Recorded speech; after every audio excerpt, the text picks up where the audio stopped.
Buckle up for a chilling tale of deception and darkness that will leave you questioning everything you thought you knew about family loyalty. In the quiet farmlands of Chester County, Pennsylvania, a sinister plot unfolded in the 1840s, one that turned love into a deadly weapon. Four sisters, bound by blood and ambition, wove a web of murder so cunning it shocked a nation. This is the true story of greed, betrayal, and a family pact that left a trail of bodies in its wake.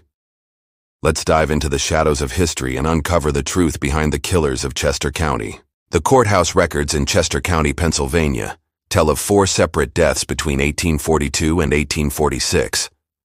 An attorney who fell from his horse on a foggy morning, a banker found drowned in the shallow waters of Brandywine Creek, a circuit judge who succumbed to sudden illness during harvest season, and a county sheriff discovered at the bottom of his own well. What these records don't reveal is that all 4 men were married to sisters from the same Irish Catholic family, and that each death occurred within 18 months of their respective weddings. The Sullivan sisters, Mary, Elizabeth, Anne, and Rose, had inherited the largest farm in Chester County, and they would kill to keep it whole. Before we continue with the story of the Sullivan family farm and the 4 widows who refused to be separated, let me tell you about the summer of 1841, when everything changed for the Sullivan sisters, and a conversation by candlelight sealed the fate of 4 prominent men. The Sullivan family farm stretched across 923 acres of Pennsylvania's most fertile soil, bordered by Brandywine Creek to the north and the Chester Pike to the south. Michael Sullivan, who had arrived from County Galway with nothing but determination and a hatred of English landlords, had spent 40 years building his American dynasty. By 1841, his property was worth more than most small towns, complete with a grand stone farmhouse that rivaled any in Philadelphia, barns that could shelter 250 head of cattle, and grain silos that fed half the county through harsh winters. But Michael Sullivan died that October, with a problem that would have destroyed lesser families. Pennsylvania inheritance statutes dictated that a man's property be divided equally among his children upon death. Michael had no sons. His 4 daughters, Mary, 29, Elizabeth, 27, Anne, 25, and Rose, 22, faced the prospect of watching their father's life work carved into worthless fragments, sold off to satisfy creditors and tax collectors. The sisters had grown up knowing this day would come. Michael had drilled into them the importance of the land, telling them stories of their grandfather's eviction from Irish soil, of families scattered to the winds when property changed hands. Land is not just dirt and stones, he would say, his accent still thick after decades in America. Land is your blood, your future, your very soul. Lose the land, and you lose everything that makes you who you are.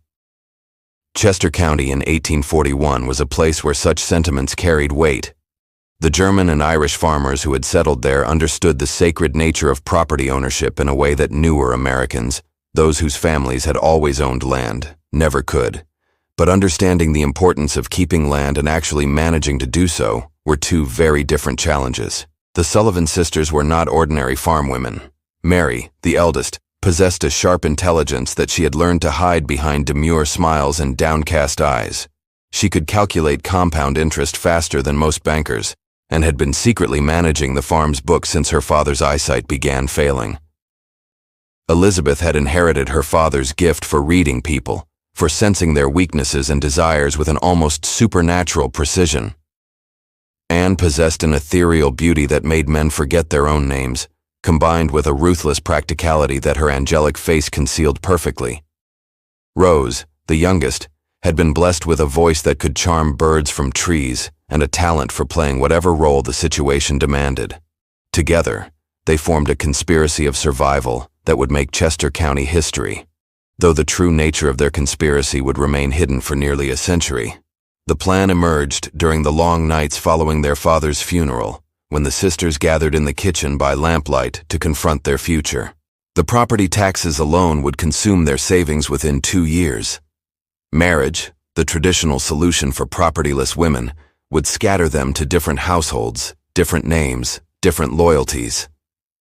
But what if marriage could serve their purposes instead of destroying them? "We stay together," Mary declared on a November evening when frost covered the windows and the fire cast dancing shadows on the stone walls. "Whatever it takes, we stay together, and we keep the farm whole." "The law says differently," Anne pointed out, ever practical. "The law," Elizabeth said slowly, "can be influenced." It was Rose who spoke the words that would damn them all. "Men die, sisters. Husbands die, and widows inherit everything." The first death occurred on April 10th, 1843, just 14 months after Michael Sullivan's funeral, and 6 months after Mary's marriage to William Donahue, the most prominent attorney in Chester County. Donahue had been a logical choice, a successful Irish Catholic lawyer in his early 40s, a widower with no children, a man wealthy enough to pay the Sullivan property taxes without blinking, and influential enough to help restructure the family's legal obligations. Their courtship had been brief but intense. Donahue, who had been a bachelor for 3 years since his first wife's death from consumption, found himself completely enchanted by Mary's combination of beauty and intelligence. She could discuss legal precedents with the same ease that she planned elaborate dinner parties. She laughed at his stories of courtroom victories and listened intently to his dreams of running for county judge. Within 2 months of their first meeting at Sunday Mass, William Donahue was convinced that Mary Sullivan was the answer to his lonely prayers. The wedding took place in January 1843, a grand affair that announced to Chester County society that the Sullivan family fortunes were secure. Donahue moved into the stone farmhouse, bringing with him not only his considerable wealth, but also his legal expertise in restructuring the property ownership to benefit all 4 sisters. The arrangement was complicated, but legal, a family trust that kept the land intact while providing for each sister's future security. But William Donahue had underestimated his new wife's true priorities. Within weeks of the wedding, he began to notice disturbing patterns. Mary seemed more interested in her sister's welfare than in their marriage. She insisted that Elizabeth, Anne, and Rose continue living in the main house, turning what should have been a honeymoon period into an extended family gathering. When Donahue suggested that newlyweds might benefit from privacy, Mary's response was swift and cold. "My sisters are my blood, William, they stay." The tension escalated when Donahue discovered that Mary had been using his legal connections to investigate the financial situations of several prominent Chester County bachelors. When confronted, she claimed she was merely looking out for her sisters' futures. But Donahue sensed something more calculating in her behavior. The morning of April 10th began with an argument. Donahue had received an offer to purchase a law practice in Philadelphia, an opportunity that would advance his career considerably, but require leaving Chester County. When he presented the idea to Mary over breakfast, her reaction was immediate and vehement. "We're not leaving," she stated flatly, not looking up from her porridge. "This is our future, Mary, a chance to build something bigger than a country law practice. Our future is here, this land, this farm, my sisters. Your sisters can visit us in Philadelphia. They can even come live with us once they're married." Mary finally looked at him, and Donahue later told his law clerk that her expression had frightened him. "You don't understand, do you, William? We don't leave. We don't separate. Ever." The argument continued as Donahue prepared to ride to his office in Chestertown. The morning was thick with fog, unusual for April, but not unprecedented in Pennsylvania's unpredictable spring weather. Neighbors later reported hearing raised voices from the Sullivan house, though the fog muffled the specific words. At approximately 9:30 that morning, William Donahue's horse returned to the farmhouse without its rider. The animal was sweating heavily, its eyes wide with what appeared to be terror. Mary immediately organized a search party, her distress appearing genuine and overwhelming. They found Donahue's body 3 hours later, sprawled beside the main road approximately half a mile from the farm, his neck broken from what appeared to be a catastrophic fall from his horse. The county coroner, Dr. Samuel Thompson, conducted a thorough examination. The injuries were consistent with a fall from horseback, a broken neck, contusions on the skull, and bruising that suggested the horse had stepped on Donahue's chest after throwing him. The fog would have made the familiar road treacherous, and Donahue's mare was known to be skittish around sudden sounds or movements. But several details troubled those who knew the couple well. Donahue was an experienced horseman who had ridden that same route hundreds of times in all weather conditions. More puzzling was the horse's condition when it returned. The animal showed signs of extreme agitation that seemed excessive for a simple fall. Most disturbing of all was Mary's reaction. While her grief appeared genuine, her immediate concern seemed to focus on practical matters, securing Donahue's will, consolidating his assets, and ensuring that his legal arrangements for the farm remained intact. The funeral drew hundreds of mourners. William Donahue had been well respected in Chester County legal circles, and his sudden death shocked the community. Mary played the role of grieving widow perfectly, accepting condolences with appropriate tears and dignity. But those closest to the family noticed that her sisters seemed less like mourners and more like supporters of a woman who had successfully completed a difficult task. Within a month of the funeral, Elizabeth Sullivan began accepting social invitations from James Murray, the most successful banker in Chester County. The Murray courtship followed a pattern that would become disturbingly familiar to anyone paying close attention to the Sullivan sisters' romantic lives. James Murray was a practical man in his late 30s, a Scottish Presbyterian who had converted to Catholicism to marry his first wife, deceased 3 years earlier from childbed fever. His bank held mortgages on half the farms in Chester County, and his personal wealth rivaled that of Philadelphia's merchant princes.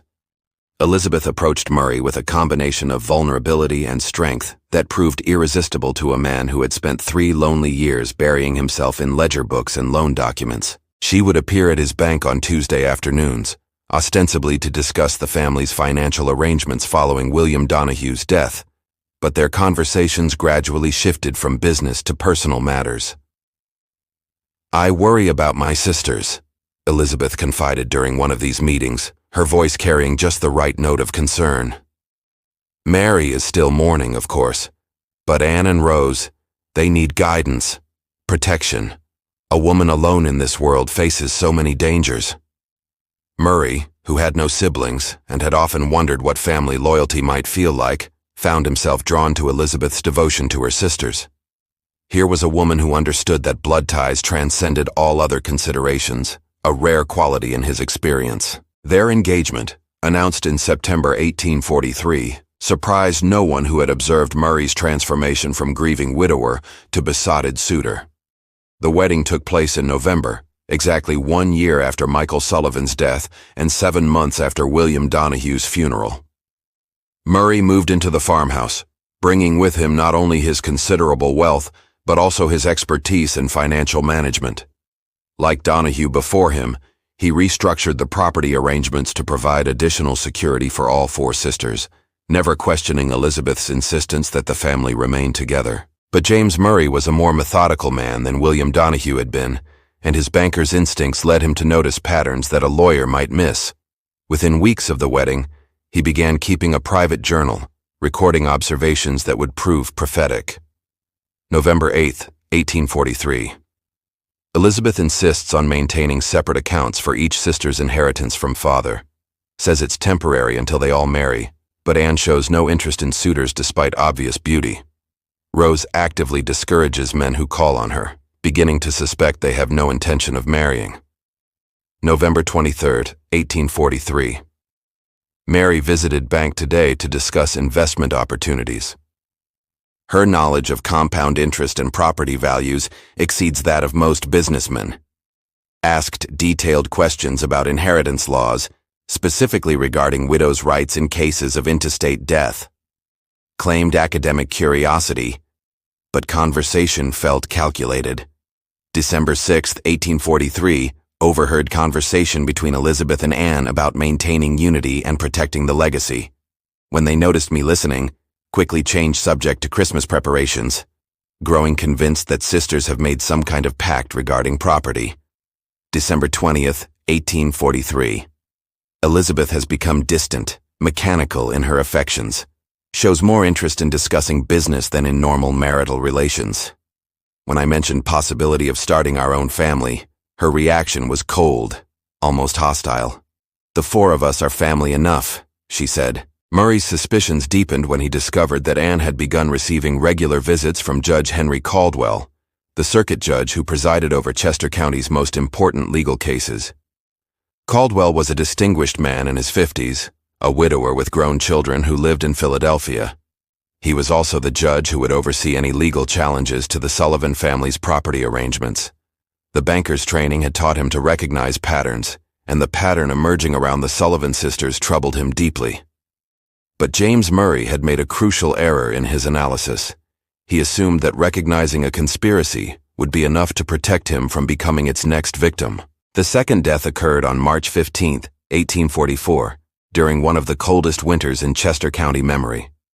Murray had taken to walking the property boundaries each morning, partly for exercise and partly to inspect the farm's winter preparations.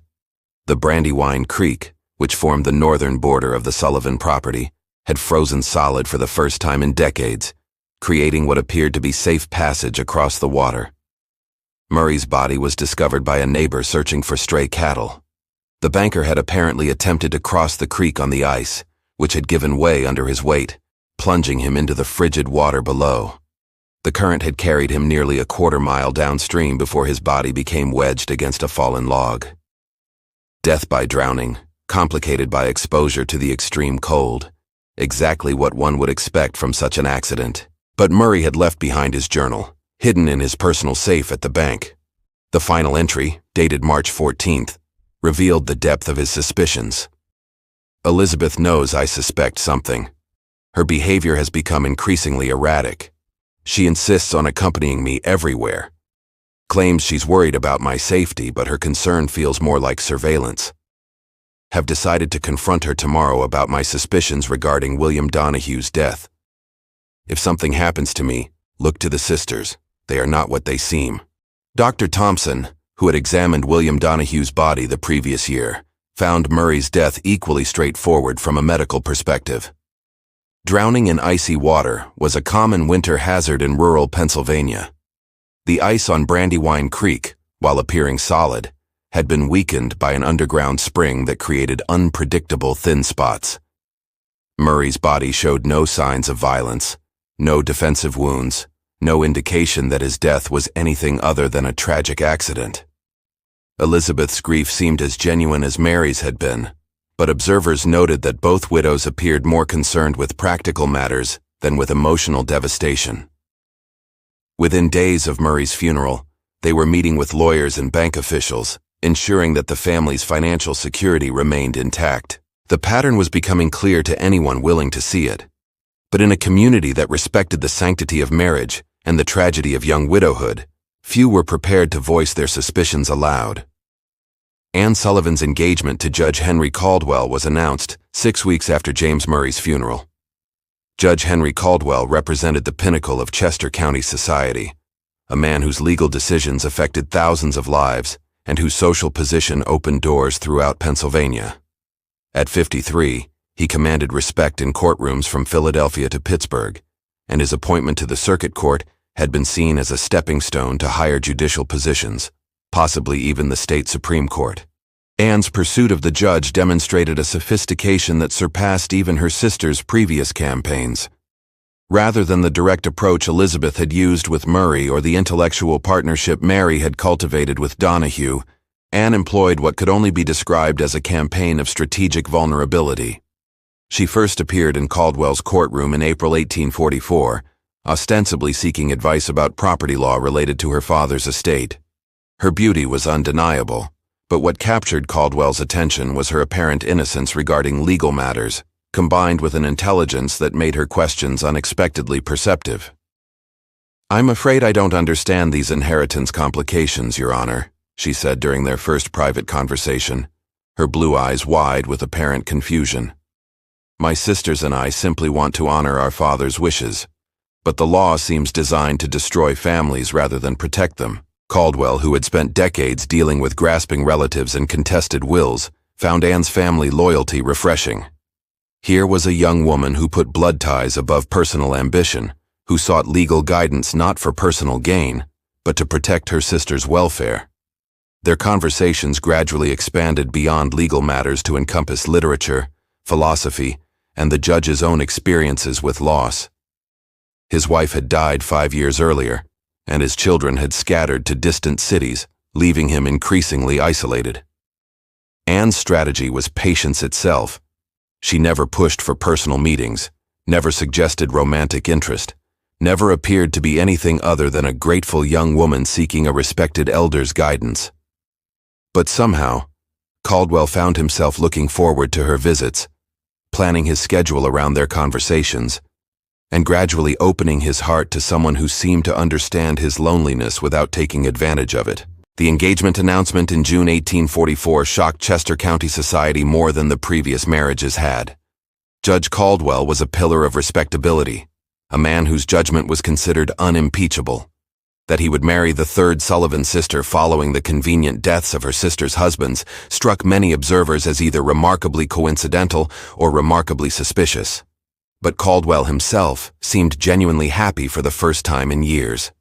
Anne brought light into his austere life, filling his house with laughter and warmth. She showed genuine interest in his work, intelligent curiosity about legal precedents, and a remarkable ability to remember details about cases and colleagues. More importantly, she shared his growing concern about the suspicious pattern of deaths surrounding her family. "I worry about my sisters," Anne confided to Caldwell 2 weeks before their wedding. "Mary and Elizabeth have been different since their husbands died, more secretive, more intense about keeping the family together. Sometimes I feel like they're planning something, but I can't imagine what." This conversation would later be remembered as either Anne's attempt to distance herself from her sister's conspiracy or as the most calculating manipulation of all, using Caldwell's own suspicions to absolve herself of guilt while positioning herself as an unwitting victim of her sister's schemes. The wedding took place in August 1844, a smaller affair than the previous ceremonies, partly out of respect for the recent deaths, and partly due to growing whispers about the Sullivan family's unusual luck in love and loss.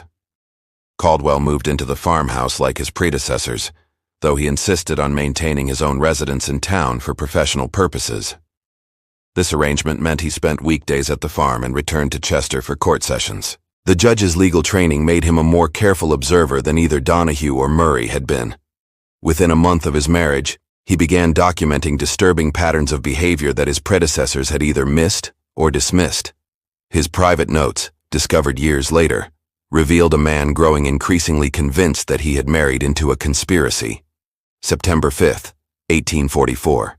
Anne insists on knowing my schedule in advance, claims she wants to plan meals and social events accordingly, but her questions seem more focused on when I'll be traveling alone than on domestic arrangements. September 20th, 1844. Overheard Mary and Elizabeth discussing the final arrangement and completing the plan. When I entered the room, they immediately changed the subject.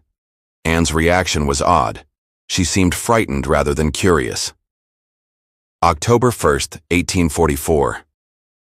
Found Anne examining my will and insurance documents. She claimed she was trying to understand legal terminology, but her questions were surprisingly sophisticated. Beginning to suspect she knows more about law than she pretends. October 15th, 1844. Direct confrontation with Anne about my suspicions regarding her sisters. Her response was immediate. Tears and protests of innocence, but something about her reaction felt rehearsed.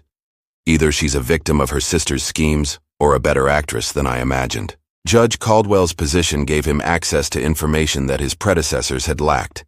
He quietly began investigating the deaths of William Donahue and James Murray, requesting copies of coroner reports and interviewing witnesses. What he discovered disturbed him deeply. Both men had died at times when they were known to be in conflict with their wives about leaving Chester County. Both deaths had occurred under circumstances that, while appearing accidental, showed evidence of careful timing and opportunity. Most troubling of all, both men had made recent changes to their wills that heavily favored their wives and, by extension, the entire Sullivan family. But Caldwell's investigation revealed something else. He was not the only person asking questions about the Sullivan sisters. A private investigator named Patrick O'Connor had been making quiet inquiries around Chester County, claiming to represent interested parties who were concerned about the pattern of deaths. O'Connor's questions focused on the sisters' financial arrangements, their relationships with local business leaders, and their future marriage plans. When Caldwell attempted to contact O'Connor directly, he discovered that the investigator had already left Chester County, but not before interviewing several key witnesses and requesting copies of public records related to the Sullivan property. Someone outside the family was beginning to piece together the truth about the sisters' conspiracy. On November 5, 1844, Judge Caldwell made the decision that would save or damn him. He confronted Anne directly about his discoveries and demanded to know the truth about her sisters' involvement in their husbands' deaths. Anne's response would determine whether the fourth Sullivan sister was a co-conspirator or simply another victim of her family's ruthless determination to stay together. The confrontation between Judge Caldwell and Anne took place in the farmhouse parlor on a rain-soaked evening when Elizabeth and Rose had traveled to Chestertown for supplies, leaving the newlyweds alone for the first time in weeks. Caldwell had planned the timing carefully, understanding that his wife's behavior changed dramatically when her sisters were present versus when they were apart. "Anne," he began, his voice carrying the authority of decades on the bench, "I know what your sisters have done. The question now is whether you're their accomplice or their next victim." Anne's reaction was immediate and visceral.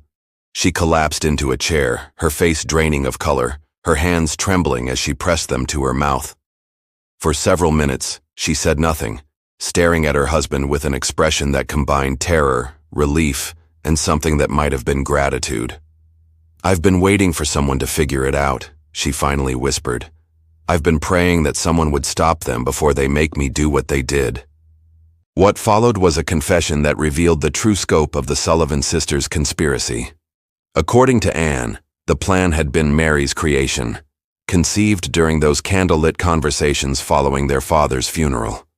The eldest sister had calculated that 4 strategic marriages followed by 4 convenient deaths would not only keep the family property intact, but would also create a financial empire that could support them in luxury for the rest of their lives.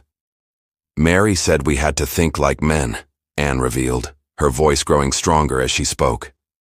"She said men use violence and politics to get what they want, but women have to be smarter, more patient.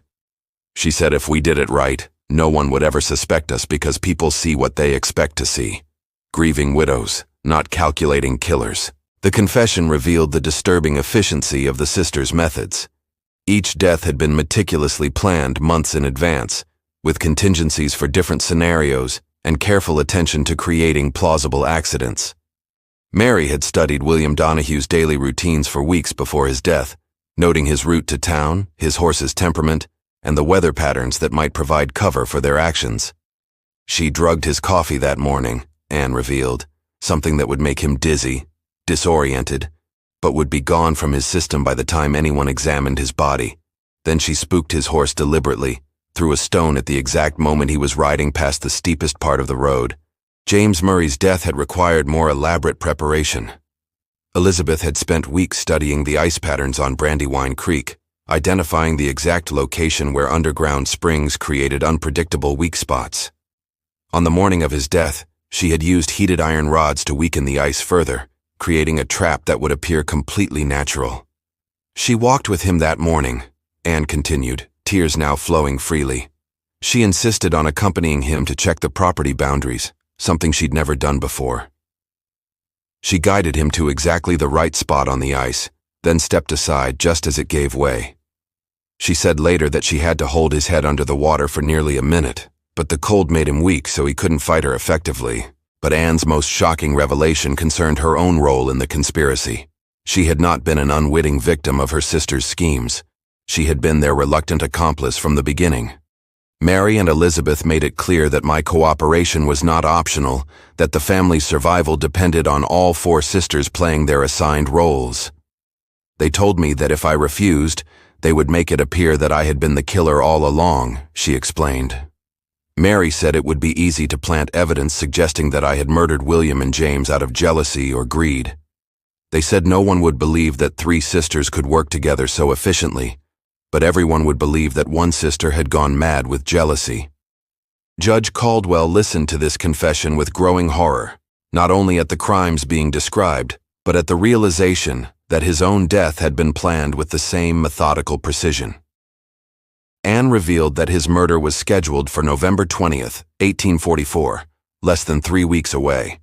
The method would be poisoning, using a slow-acting toxin that would mimic the symptoms of a heart attack, a plausible cause of death for a man of his age and professional stress level. Rose has been practicing with different doses, Anne revealed. She's been testing them on stray cats and dogs, finding the right amount that would kill quickly enough to prevent recovery, but slowly enough to seem natural. Mary said your death had to be perfect because you're too prominent for people to accept another convenient accident. But Caldwell's investigation had uncovered another disturbing element of the conspiracy: the involvement of Patrick O'Connor, the private investigator who had been asking questions around Chester County.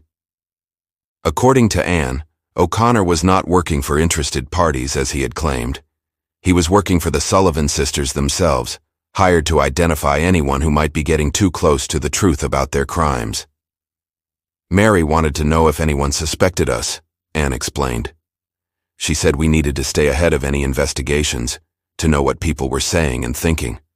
O'Connor reports back to her every week with the names of anyone who's asking questions about our family. This revelation meant that Caldwell's own investigation was known to the sisters, that his suspicions had been reported back to them, and that his confrontation with Anne might itself be part of their larger plan.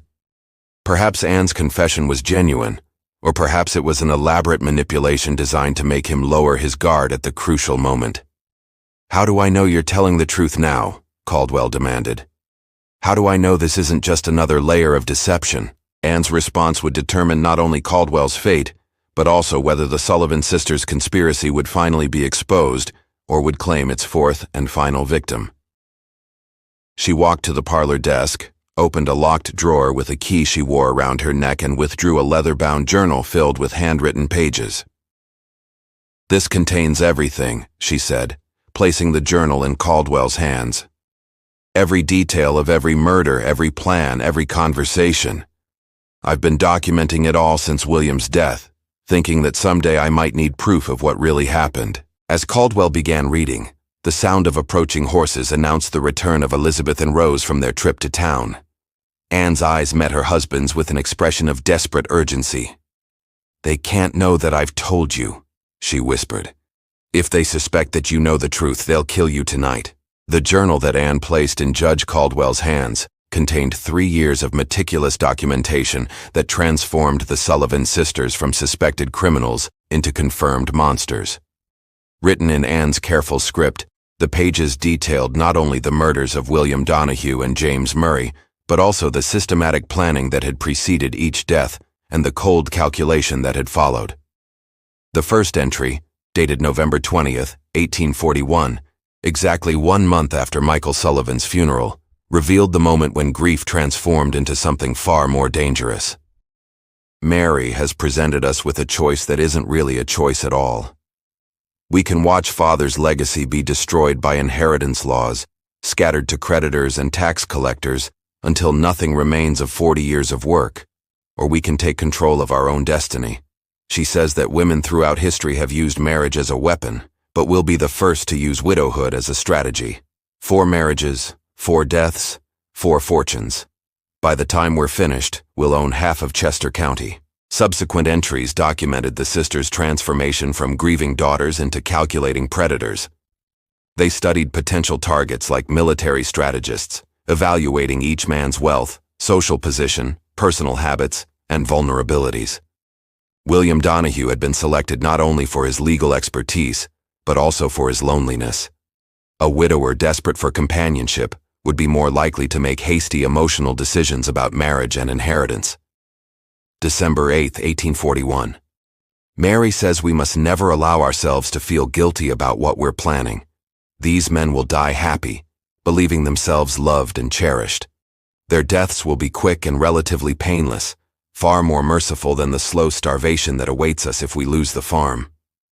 She says we're not murderers, we're survivors, using the only weapons available to women in a world designed to destroy us. But the journal also revealed the psychological toll of their conspiracy. Anne's entries grew increasingly disturbed as the plan progressed from theoretical discussion to actual implementation. April 11, 1843. William is dead, and Mary shows no more emotion than if she had slaughtered a chicken for dinner. She told me that the hardest part was pretending to grieve at the funeral, not because she felt guilt, but because she was actually proud of how perfectly the murder had been executed. I think my sister may be genuinely mad, but I'm too frightened of her to resist. The journal documented how each sister's personality had been weaponized for their conspiracy. Mary served as the mastermind, using her intelligence to plan each murder and her ruthlessness to ensure that no detail was overlooked. Elizabeth functioned as the emotional manipulator, able to read men's weaknesses and exploit them with surgical precision. Rose had become their information gatherer and, when necessary, their executioner, her youthful appearance and sweet voice making her the perfect person to administer poison without arousing suspicion.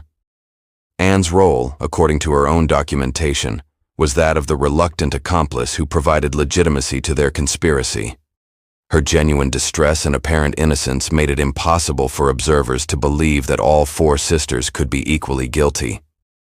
She served as their unwitting alibi, the sister whose obvious discomfort with the situation convinced people that at least one member of the family was innocent. August 25, 1844. Henry grows more suspicious each day, asking questions about William and James that I cannot answer without revealing the truth. Mary says this was always part of the plan, that my marriage to a judge would eventually force us to be more careful but would also give us protection from legal prosecution. Who would believe that a woman would confess murder to her own husband? She asked.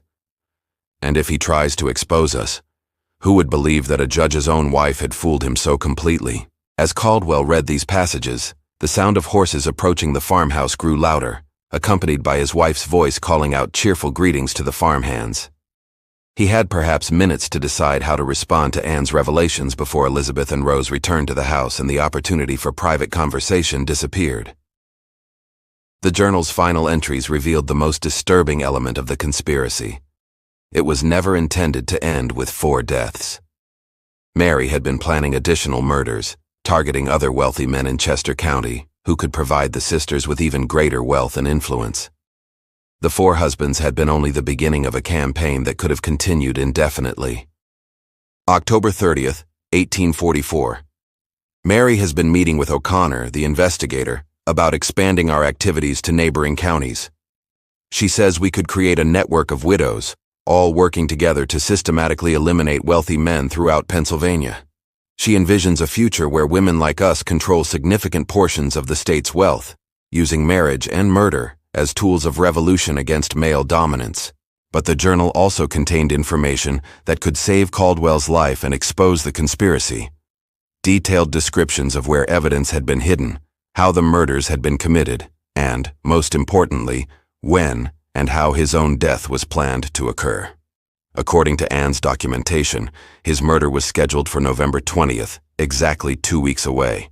Rose had been testing dosages of foxglove extract, a poison that would cause symptoms mimicking heart failure. The toxin would be administered through his evening brandy, a ritual that had become part of his daily routine since moving to the farmhouse. November 2nd, 1844. Rose has perfected the dosage. 3 drops will cause chest pains and difficulty breathing within an hour, followed by cardiac arrest within 4 hours. The symptoms will be indistinguishable from natural heart failure, and the toxin will be undetectable in his system within 24 hours. Mary says my performance as the grieving widow will be crucial. I must appear devastated but not surprised, since everyone knows about the stress of Henry's judicial responsibilities. As Elizabeth and Rose's voices grew closer to the house, Caldwell made the most important decision of his career. He closed the journal, looked into Anne's terrified eyes, and whispered the words that would either save them both or ensure their mutual destruction. Tomorrow morning I'm riding to Philadelphia to meet with federal investigators. You're coming with me, and you're going to tell them everything you've told me tonight. Anne's response revealed whether she was truly seeking redemption or was simply playing the final card in her sister's elaborate game. They'll kill us both before we reach the county line. Mary has been planning for this possibility since the day we started. She has men watching the roads, people who owe her favors, ways of making deaths look accidental even when victims are trying to escape. The front door opened with a cheerful creak as Elizabeth and Rose entered the house, their voices bright with the false warmth that had become their trademark since the murders began. Anne quickly concealed the journal beneath her shawl, while Caldwell arranged his features into an expression of casual interest in his wife's activities. "Henry, Anne," Elizabeth called out, her footsteps approaching the parlor. "You'll never guess what we discovered in town." Rose's laughter echoed from the hallway, musical and innocent as always. "Mrs. Peterson at the dry goods store has been spreading the most interesting rumors about our family's extraordinary luck with marriage. She suggested that perhaps we Sullivan women possess some sort of supernatural charm over men. If only she knew how right she was, though not in the way she imagines." Caldwell felt his blood chill at the casual cruelty in Rose's voice. These women spoke of murder with the same tone other people might use to discuss the weather or the price of grain. Anne's hand found his beneath the table, her fingers trembling with what he hoped was genuine fear rather than calculated performance. "What did you tell Mrs. Peterson?" Anne asked, her voice remarkably steady despite the terror in her eyes. Elizabeth appeared in the parlor doorway, her smile radiant and predatory. "I told her that the Sullivan women have always understood the importance of taking care of the men we love. We make sure they never want for anything, never have reason to be unhappy, and never have to worry about growing old and burdensome." The implication was clear enough to make Caldwell's hands clench involuntarily.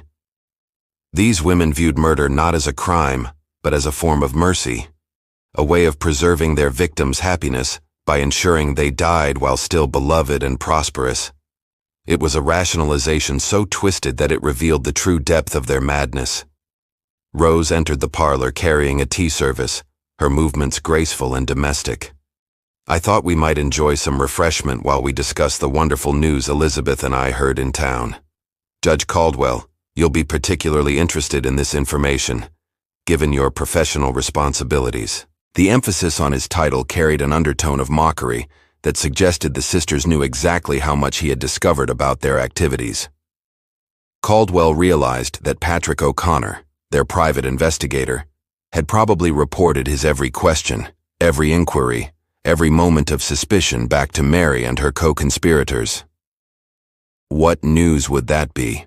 Caldwell asked, accepting a cup of tea while trying to calculate whether the liquid might already contain the foxglove extract that would kill him. Elizabeth settled into her favorite chair, the same chair where she had planned James Murray's murder 6 months earlier. "It seems that certain federal authorities have been making inquiries about unusual death rates among wealthy men in rural Pennsylvania counties. They're particularly interested in cases where young widows inherit substantial fortunes under suspicious circumstances." The words hit Caldwell like a physical blow.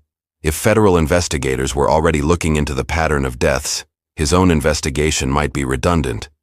But it also meant that the sisters knew they were under scrutiny from sources beyond local gossip and county officials. Rose continued the revelation with her characteristic sweet smile.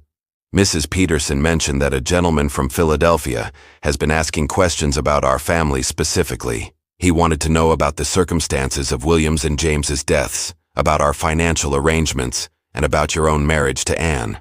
"Did Mrs. Peterson provide this gentleman with information?" Caldwell asked, though he suspected he already knew the answer. "Oh, yes," Elizabeth replied cheerfully.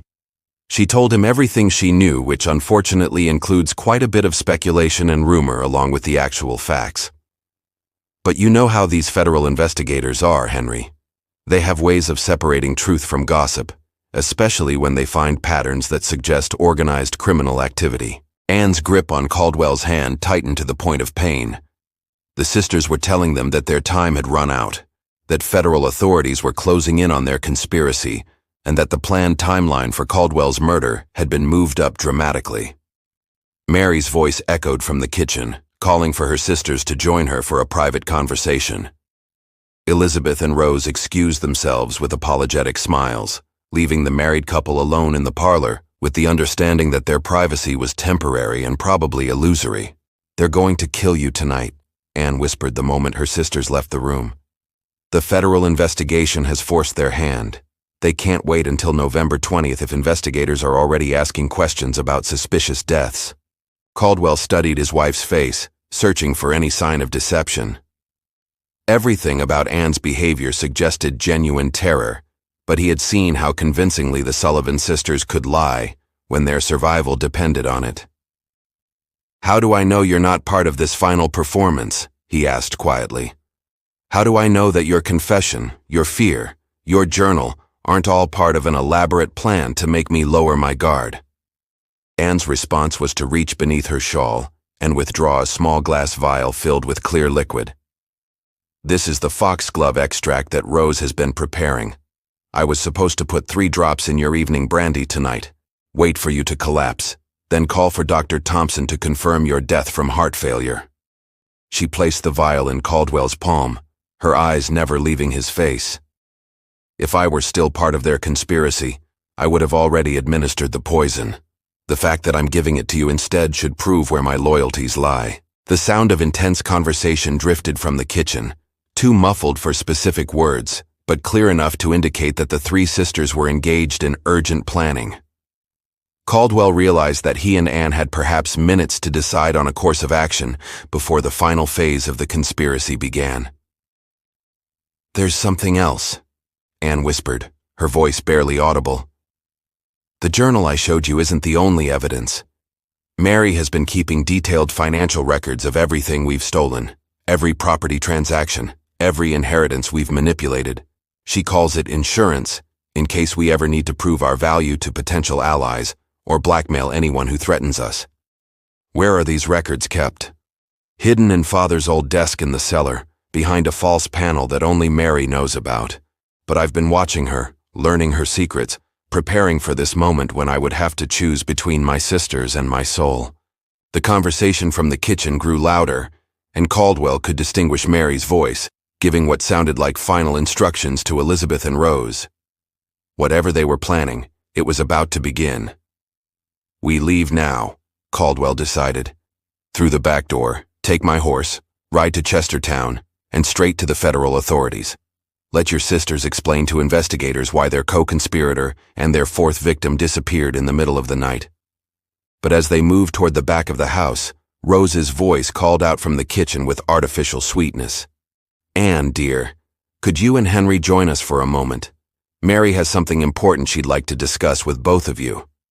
It was a summons, not a request, and they both understood that refusing would immediately reveal that their private conversation had uncovered the conspiracy. Anne looked at her husband with an expression that combined love, terror, and desperate hope. "If we walk into that kitchen," she whispered, "we may never walk out alive." Judge Henry Caldwell had spent 27 years making decisions that affected other people's lives, but none had ever carried the weight of the choice he faced on November 6, 1844. He could walk into the kitchen where 3 murderesses waited with their final trap, or he could attempt an escape that might save his life, but would leave the Sullivan sisters free to continue their killing spree in other counties, other states, wherever their twisted ambition might take them. The decision was made for him by the sound of multiple horses approaching the farmhouse at high speed. Through the parlor window, Caldwell could see torches burning in the darkness. Too many riders for a casual visit, and moving with too much purpose for a social call. Someone was coming to the Sullivan farm with official business, and that someone had brought enough men to handle resistance. "Federal marshals," Anne breathed, recognizing the organized movement of law enforcement even in the darkness. "They're here." From the kitchen came the sound of frantic activity, chairs scraping, cabinet doors slamming, urgent whispered conversations. The Sullivan sisters had also seen the approaching riders and were implementing whatever emergency plan they had prepared for this exact situation. Mary appeared in the parlor doorway, her usual composed demeanor replaced by cold efficiency.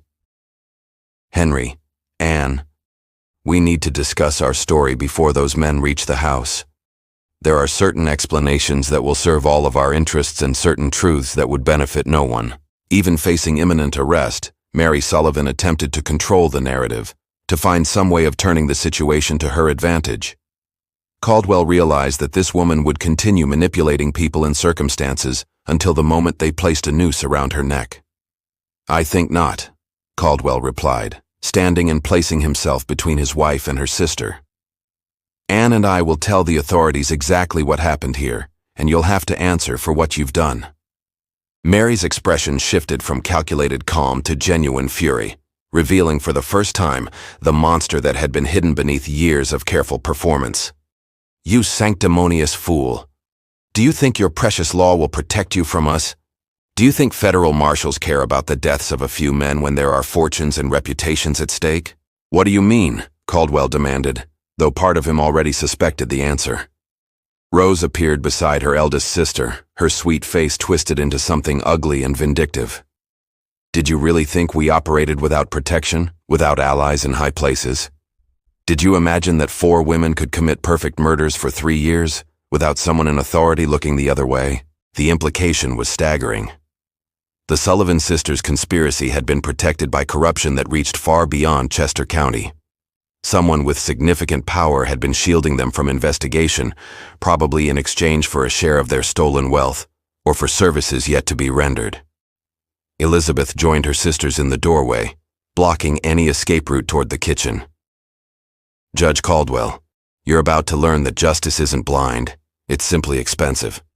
The men riding toward this house aren't coming to arrest us, they're coming to arrest you. Before Caldwell could respond, the sound of boots on the front porch announced the arrival of their visitors. A heavy fist pounded on the door, followed by a voice that carried absolute authority. Federal marshals, open this door immediately. Mary smoothed her dress and arranged her features into an expression of feminine distress. Remember, Henry, you're the one with access to legal documents, with the knowledge to forge inheritance papers, with the connections to arrange convenient accidents. Anne is the traumatized victim who finally found the courage to expose her husband's crimes. The door opened before anyone could respond, and 6 armed men entered the farmhouse with weapons drawn and badges displayed. Their leader, a grizzled man in his 50s, surveyed the scene with experienced eyes that missed nothing. I'm Marshal Thomas Reynolds, United States Federal Court for the Eastern District of Pennsylvania. Judge Henry Caldwell, you're under arrest for conspiracy to commit murder, fraud, and corruption in office. The words struck Caldwell like physical blows.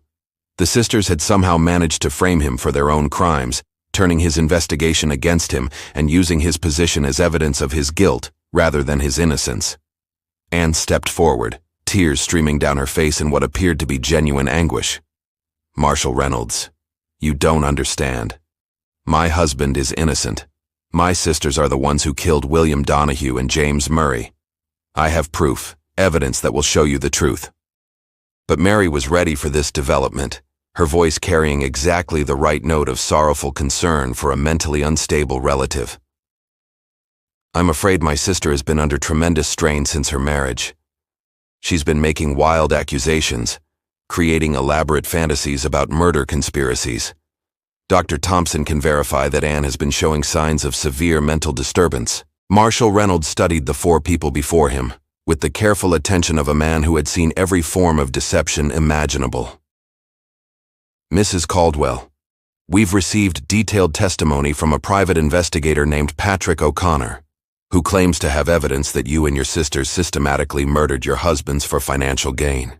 The revelation that O'Connor had turned against his employers shifted the entire dynamic of the confrontation.